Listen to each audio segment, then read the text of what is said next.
Private bank में सबसे बढ़िया पोस्ट कौन सी होती है और आपको किस पोस्ट के ऊपर जॉब करनी चाहिए जानेंगे आज के इस एपिसोड में। अगर आप फ्रेशर हैं या आपके पास किसी भी तरीके का कोई एक्सपीरियंस है और आप अपने करियर की शुरुआत करना चाहते हो वो भी बैंकिंग फील्ड के अंदर, तो ये वीडियो आपके लिए काफ़ी ज़्यादा यूजफुल होने वाली है। अगर आपको ये वीडियो पसंद आती है तो please hit the like button, साथ ही साथ सब्सक्राइब भी कर लेना क्योंकि ये बिल्कुल फ्री है। और आज की इस वीडियो में मैं आपको जितनी पोस्ट बताऊंगा उन सभी पोस्ट के ऊपर एक एक करके वीडियो भी आएगी कि किस पोस्ट पे क्या काम होता है, कितनी सैलरी मिलती है एंड इसके अलावा और भी बहुत कुछ। तो यार सब्सक्राइब करना आपके लिए ज़रूरी है और फ्री है, तो कर लेना।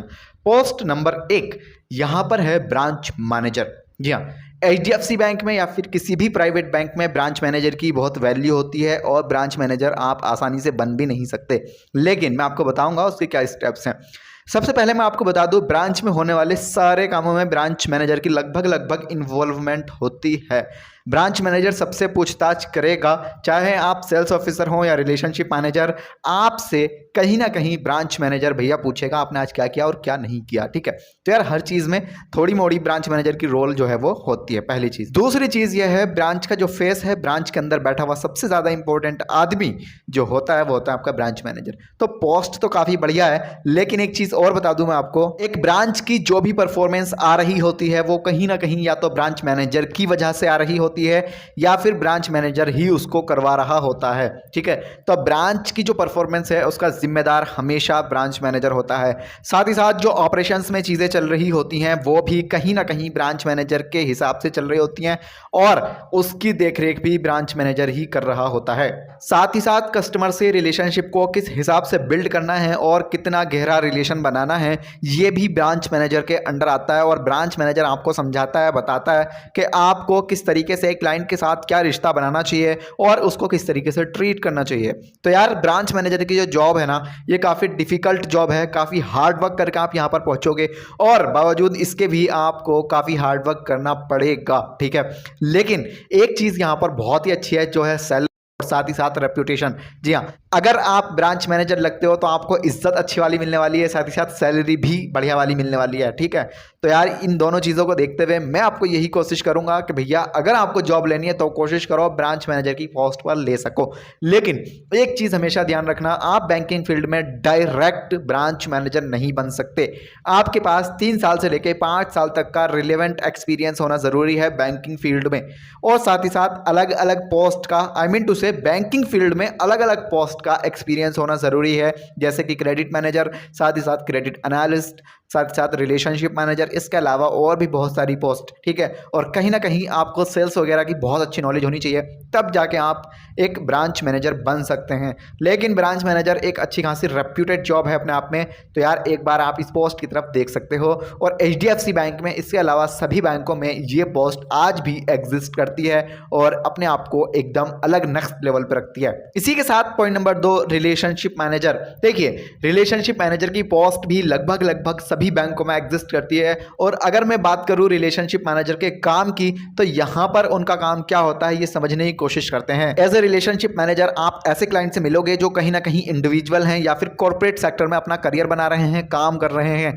आप उनके फाइलों को ऑप्टिमाइज करोगे, चीज़ों को चेक कर रहे होंगे, उनके लिए फाइनेंशियली लीगल तरीके से जो एडवाइस होती है वो दे रहे होंगे और आप उनकी जिंदगी को थोड़ा सा आसान बनाओगे एज ए फाइनेंशियली सेक्टर के अंदर। ठीक है, यही आपकी job role and post role रहेगी। साथ ही साथ आप अपने क्लाइंट्स के लिए जितने भी बैंक के प्रोडक्ट हैं उनको प्रमोट करने की कोशिश करोगे कि भैया कौन कौन से प्रोडक्ट हैं, आप उनको प्रमोट कर रहे होंगे और अपने क्लाइंट्स को अकॉर्डिंग टू नीड देने की कोशिश भी कर रहे होंगे। ठीक है, और एक सबसे खास बात यह है कि आप फ्रेशर्स भी इस पोस्ट पर अप्लाई कर सकते हैं। हमने बहुत बार रिलेशनशिप मैनेजर के ऊपर सेपरेट वीडियोस बना के दिए हैं, मैं सारी वीडियोस के लिंक डिस्क्रिप्शन में दे दूंगा, आप जाकर के उन वीडियोस को देख करके रिलेशनशिप मैनेजर बन सकते हैं। सैलरी यहाँ पर भी आपको बहुत टफ देखने के लिए मिलती है, आई मीन टू से अच्छी देखने के लिए मिलती है। ठीक है, तो ये 2 पोस्ट हैं अब तक जो बताई हैं, आपको इन दोनों में से कोई डिसीजन लेना है तो आप ले सकते हो। तीसरी की बात करते हैं जो बहुत इंपॉर्टेंट है एंड थर्ड है यहाँ पे क्रेडिट एनालिस्ट। जी हाँ, देखिए, क्रेडिट एनालिस्ट का जो काम है ना, वो ज़्यादातर लोन वाले डिपार्टमेंट में होता है। अब लोन के डिपार्टमेंट में क्या काम होगा, बहुत सारे काम होते हैं, ठीक है। जैसे किसी का क्रेडिट स्कोर चेक करना, सिविल स्कोर चेक करना या फिर क्रेडिट हिस्ट्री चेक करना, इसके अलावा क्रेडिट रिपोर्ट्स बनाना और बहुत तरीके के फाइनेंशियली रिपोर्ट्स प्रेजेंट करना, और साथ ही साथ क्लाइंट्स की जो मुश्किलात हैं उनको थोड़ा सा हल करना आपकी जिम्मेदारी रहती है। इसके अलावा बैंक स्टेटमेंट को निकालना और साथ ही साथ चेक करना, ठीक है। चेक करने का सेंस यहाँ पर यह है कि इस बंदे की, जिसकी हम स्टेटमेंट निकाली है, एक्चुअली में कैसा लेन देन है, ठीक है, क्या ये कर रहा था आज की तारीख तक, और according to credit score, credit history, क्या हम इसको लोन दे सकते हैं या नहीं दे सकते, इसके ऊपर में आपको एक कंप्लीटली डिसीजन लेना होता है। मतलब थोड़ा सा सेंसिटिव काम है आपके लिए। अगर आप ऐसे बंदे हो जो थोड़ा सा रिस्पॉन्सिबिलिटी ले लेते हो, तो आपके लिए ये पोस्ट बहुत ही सही है, और आप एक बार इस पोस्ट की तरफ भी देख सकते हो। सैलरी यहाँ पर आपको बहुत हाई देखने के लिए मिलती है, और हाँ, साथ ही साथ यहाँ पे आपको इंसेंटिव भी देखने के लिए मिलता है।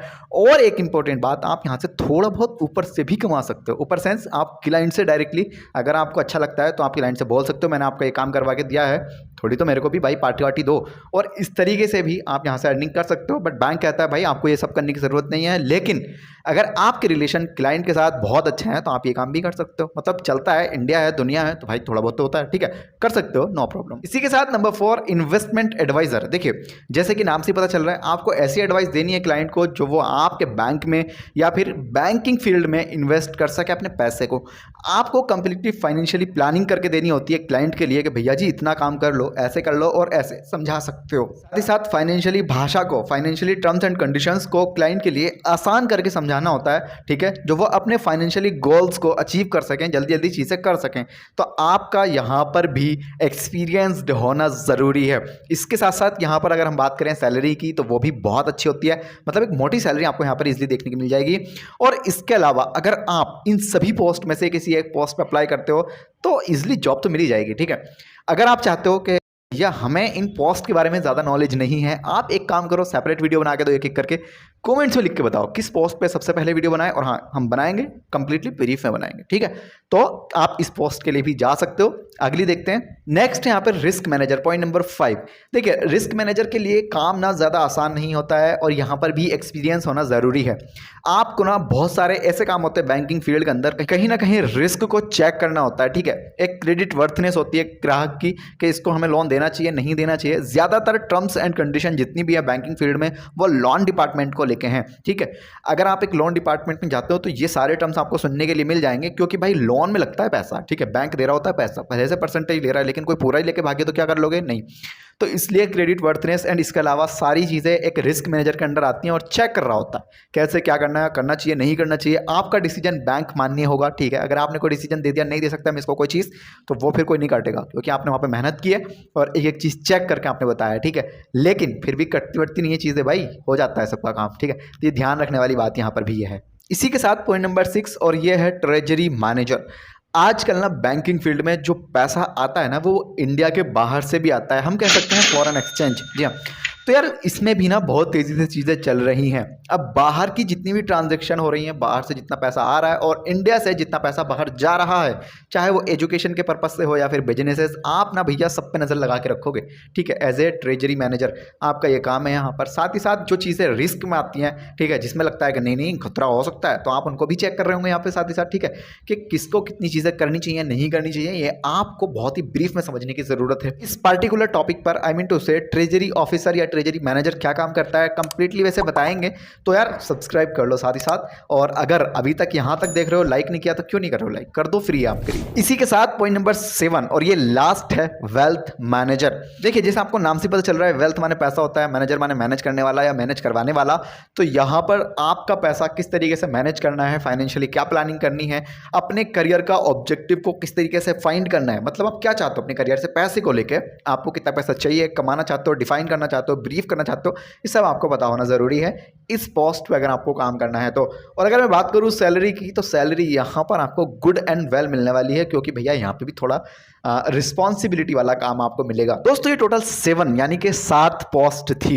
इन 7 की 7 पोस्ट पर हम एक एक करके वीडियो बनाएंगे कंप्लीटली तरीके से। साथ ही साथ अगर आप इन सभी पोस्ट में से किसी एक के ऊपर नौकरी करना चाहते हो, तो उसके बारे में प्रॉपर नॉलेज लेना, समझना। अगर एक्सपीरियंस की ज़रूरत है तो एक्सपीरियंस भी लेना, ठीक है, क्योंकि जो ब्रांच मैनेजर बनता है ना, वो फ्रेशर नहीं बन सकता है। रिलेशनशिप के लिए आप फ्रेशर अप्लाई कर सकते हो, लेकिन ब्रांच मैनेजर के लिए नहीं कर सकते, क्योंकि वहाँ पर बहुत सारी चीज़ें एक साथ देखनी पड़ती हैं।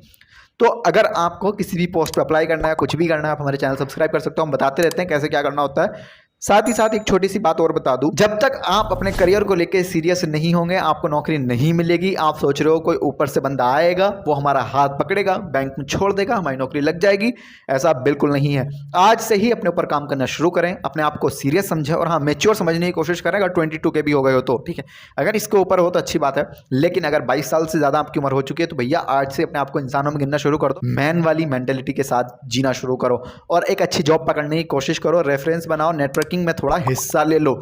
साथ ही साथ अच्छे चैनल को सब्सक्राइब जरूर करो, चाहे वो मेरा हो या फिर मेरे अलावा और भी बहुत सारे हैं, सभी को सब्सक्राइब करके रखो। लेटेस्ट वैकेंसी का नोटिफिकेशन आते रहते हैं हमारे चैनल पे भी, तो सब्सक्राइब करना तो बनता ही है। साथ ही साथ अभी तक लाइक नहीं किया तो कर दो। इस वीडियो को अपने दोस्तों के साथ जरूर शेयर करना, बिकॉज आपकी इमेज अच्छी बनती है अगर आप अच्छे वीडियोस को शेयर करते हो। तो फिलहाल इस वीडियो से क्या सीखा कॉमेंट्स में लिखिएगा। इस वीडियो को 10 में से कितने नंबर देना चाहते हो कॉमेंट्स में लिखिएगा। अगर आपको इस वीडियो से थोड़ी सी भी हेल्प मिली है, लगता है कि हाँ काम का था वीडियो, तो यार थैंक यू लिखना बहुत ज़रूरी है। फिलहाल इस वीडियो में इतना ही। जय हिंद, खुदा हाफिज।